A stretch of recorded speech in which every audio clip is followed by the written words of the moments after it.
Hey, what's going on, everybody? It is Luke Beller. So today I wanted to talk about 5 potential first-round draft picks that I think could potentially be fits for this Green Bay Packers team. So 5 guys who I think potentially could be drafted by the Packers in the first round of this 2020 draft, which now is crazy. It's only like 3 days away. So the time is finally here. We finally get to stop waiting. We'll actually get to see, who the Packers come in and draft. I actually asked you guys earlier today on YouTube. I said here, draft week is finally here. What position will the Packers draft first? So far in 5 hours, we have 463 votes. 56% of you guys say cornerback, so that seems to be the consensus of at least Packers fans of my channel so far. The Packers will likely pick a cornerback. Personally, that's my preferred position for the Packers to pick in the first round.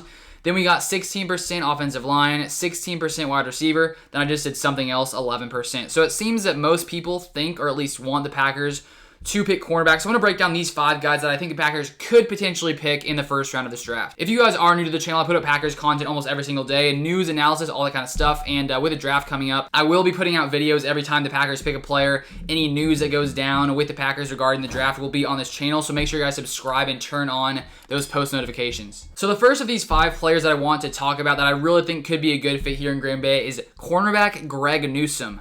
Cornerback Greg Newsom, PFF has him ranked as the 20th overall player in the first round, 3rd best overall cornerback. The Draft Network ranks him as the 31st overall, the 3rd best cornerback. So if the Packers do want to come in and pick a guy like Greg Newsom, a cornerback, they may need to move up in the first round. We have seen the past 3 years, Gutekunst has traded up every single year of the past 3 seasons. So maybe if the Packers like this guy like Greg Newsom, potentially they would trade up to secure him, possibly.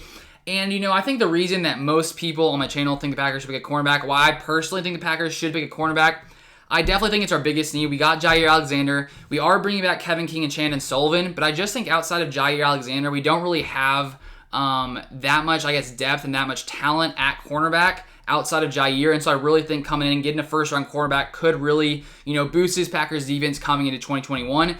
So that's why a couple of these guys I'm going to be talking about are cornerbacks. First guy, Greg Newsom. So if you take a look at some of his measurements, some of his stats and stuff. So he ran an unofficial 4.3140 on March 9th. I think I saw somewhere else he ran a 4.39, possibly official 40. Then he has an RAS score, which is relative athletic score, of 9.51, which is out of 10, and that currently ranks 86th out of 1,722 cornerbacks since 1987. So he's a very athletic cornerback, and he sort of showed that in his time in college. According to SIS, he ranks first in the draft class with 1.4 passes broken up per game, second in yards with only 0.9 yards allowed per man coverage snap, and first with only 11.9 receiving yards allowed per game. So he was a beast in the 2020 season, and this makes sense considering, people are ranking him as, one of the best cornerbacks in football. He sort of showed that in 2020, and that is why he, is expected to go in the first round. If we take a look at a PFF, sort of their summary on this guy, they say it may have only been 6 games and 387 snaps, but Newsom's 2020 season vaulted him up the PFF draft board. That's what happens when you allow only 12 catches on 34 targets and fewer than 100 yards all season. At 6'1", 190 pounds, Newsom flashed a terrific all-around skill set. He made plays with breaks from off coverage as well as matching up at the line of scrimmage and press man. We just wish we could have seen more snaps from him. He acquitted himself well against his best competition in Ohio State, but that was on only 17 coverage snaps before he left with a groin injury. So if the Packers were to come in, draft a guy like Greg Newsom, I'll be pumped. I'll be excited. I think he would be a great fit. Really feel a need at cornerback for this Packers team. Coming into our number two guy that I think could fit well with the Packers, we have Tevin Jenkins, tackle from Oklahoma State. So if you take a look at where people rank him, PFF ranks him 31st overall, the 6th best tackle. Draft Network has him ranked 28th overall as the 5th overall tackle. And taking a look at the Packers' tackle situation, of course, we got David Bakhtiari, who potentially could be coming back to start the season. We don't really know yet. I did see a video recently, maybe you guys saw it too, of him Aaron Rodgers was doing some VR boxing and Bakhtiari was running around with him, and I was like, shoot, he's walking, that's good. So maybe he'll be back for the season. But even if Bakhtiari does come back, we pretty much only have Billy Turner outside there at tackle. And so I definitely do think we need some more depth. Plus with, not really knowing what's going to go on with Billy Turner in the future, in his future with the Packers, it would be good, I think, for the Packers to come in, get a tackle, get some more depth, have a guy that could potentially fill in for Billy Turner in the future, and sort of have 2 solid tackles in Bakhtiari and, a potential first-round tackle. So even though I would like the Packers to come in, draft a cornerback in the first round, I could see a couple other positions that really do make sense, possibly tackle. I mean, maybe wide receiver. I don't think it's necessary in the first round, but I could see, why that could potentially happen. Maybe defensive line. I could see why all those things could potentially make sense. So Tevin Jenkins is 6'6", 320 pounds. Huge guy. In 2020, he allowed 0 sacks, which is nice when your tackle is not allowing sacks, obviously. If we take a look at his PFF summary, it says Jenkins is a 3-year starter who's seen his grade improve leaps and bounds each year. This past season, he saw it jump into the upper echelon of tackles in college football. He is a hulking right tackle who will be your quintessential line of scrimmage mover at the next level. He had some reps against Texas's Joseph Osai that were jaw-dropping. Jenkins is a type of offensive tackle that opposing defensive ends will do everything in their power to avoid getting locked up against, because when they do, it's game over. And when we take a look at him, he's pretty versatile too. He played 2,000 snaps at left tackle and 500 at right tackle in college. So potentially he could fill in at left tackle or right tackle, if the Packers did have an injury. I hope not, but you never know. So it would be good for the Packers to come in, I think, get some more tackle depth for the future of this team. That could make sense to me as well. Then our number 3 guy, we got another cornerback. We have cornerback Caleb Farley. So right now he's currently ranked 23rd overall by PFF, the 4th cornerback by PFF. And earlier in this offseason, it seemed that he was sort of one of those top cornerbacks being drafted, at least in mock drafts, one of the top 2. Lots of times the Cowboys were coming in, selecting him, at least in the mock drafts. And then there was some more news that came out about his back problems. Apparently he had a second back surgery sometime during this offseason. He also tore his ACL in college. So there do seem to be some injury worries, especially with that, that news of the second injury coming out. That sort of led him to sort of drop down people's draft boards, now moving to basically 23rd, the end of the first round. And so it seems that teams are a little bit cautious as to whether or not they want to draft him. If you are spending up, your first round pick, you want to get a guy that, is a pretty safe bet, I guess you could say. So maybe there is some more risk with Caleb Farley, just considering he has dealt with these injuries. But it did come out on April 9th from Adam Schefter. This tweet here, it says, the agent for Virginia Tech cornerback Caleb Farley, Drew Rosenhaus, said a bunch of team doctors and trainers told him after today's medical recheck in Indianapolis that Farley did well with his physical regarding his back and is still expected to go in the first round. So even though he has dealt with these injuries, it still seems that he should be okay, but teams are still just being a little bit cautious because obviously if you got a first round pick, you don't want to, get a guy who ends up being injured. So we already talked about why I think the Packers do need to fill in a cornerback. With Caleb Farley dropping down the boards, maybe the Packers have an opportunity to pick him. Maybe the Packers move up to draft, any of these cornerbacks. Potentially it could be Caleb Farley if he does sort of drop down the board, if teams really are a little bit afraid of drafting him. Should the Packers be afraid? Maybe it's a little bit risky to pick a guy like this, but I was seeing that lots of people are saying, if he didn't have these injury concerns, he could be maybe the top cornerback, maybe the second best cornerback. So if he is fine, it could be a steal at the end of this first round. So taking a look at his summary from PFF, they say Farley would have been firmly in the mix for CB2 behind Jeffrey Okudah had he declared after last season, but he returned only to be one of the first opt-outs this year, so he missed 2020 in college.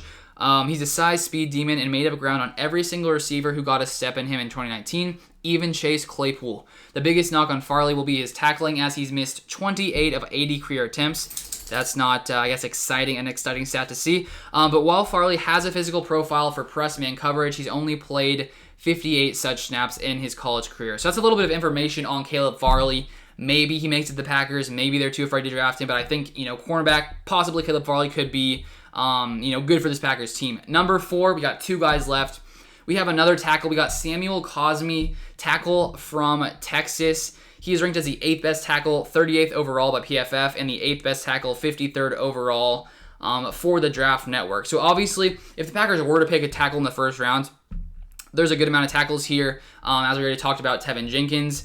And I guess the question comes down to, if the Packers, were aiming for a tackle in the first round, if Cosmi were to be around, would they want to draft him? It seems that he could be a solid fit for this Packers team. Seems to be a great, solid tackle. 6'7", 309 pounds, so another massive guy. He's played over 1,500 blocking snaps between left and right tackle, so he already has tons of experience. In 2020, he was a 3rd highest graded pass blocking tackle in college by PFF. Great pass blocker. 15th out of 113 eligible tackles in their pass blocking efficiency metric. So another insanely, talented pass blocking guy. When we got a guy like Aaron Rodgers back there, we always got to protect him. So as a run blocker, he was also good. graded as a 20th best tackle this season. So he seems to be a pretty solid overall tackle. We already talked about why the Packers could use tackle, maybe some more depth, maybe a guy to replace Billy Turner in the future. So it seems that potentially Samuel Cosmi, if the Packers wanted to draft him, they probably would have to get him at the end of the first round just because he'll probably be gone by the time they come back around in the second round. So then our final guy, last guy for this video, we have cornerback Asante Samuel Jr. He is currently ranked as the 5th cornerback, 29th overall by PFF, 55th overall by the Draft Network. So there does seem to be a pretty big discrepancy between PFF and the Draft Network here.